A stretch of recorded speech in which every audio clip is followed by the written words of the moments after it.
यह कहानी है राजा हरिश्चंद्र की। अयोध्या वंश के सत्यनिष्ठ शासक, सत्य, वचन पालन और धर्म में अटल। उनका नाम सत्य का प्रतीक बन गया।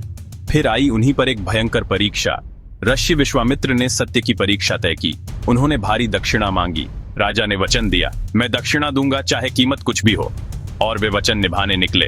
राज्य और धन दान कर दिए गए, यहाँ तक कि परिवार को अलग कर दिया गया। तुम्हारी आश्रितियां बेच दी गई, खुद वे श्मशान में दास बन गए। जीवन की सबसे कठोर परीक्षा शुरू हुई। एक दिन रोहिताश्व सांप के काटने से और वह मृत्यु को प्राप्त हुआ। तारामती अपने पुत्र का शव लेकर श्मशान पहुंची। रक्षक वही राजा हरिश्चंद्र। अब सबसे कठिन परीक्षा सामने आई। स्वामी, यह हमारा पुत्र है, इसे दाह करने दो। धर्म कहता है कि बिना शुल्क दिए शव का संस्कार नहीं हो सकता।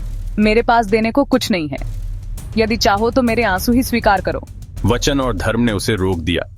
तारामती के आंसू और राजा का अडिग सत्य। स्वर्गलोक कांप उठा, देवताएं प्रकट हुईं।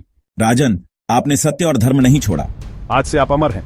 उनका राज्य, परिवार और सम्मान पुनः लौटा। सत्य को विजय मिली। धर्म और वचन पालन के आगे सुख संपत्ति क्षणिक। सच्चा राजा वही जो सत्य के साथ खड़ा रहे। उनका नाम युगों युगों तक लिया जाएगा।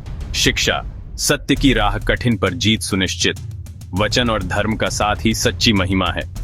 यह थी राजा हरिश्चंद्र की महान प्रेरणा, सत्य की जीत।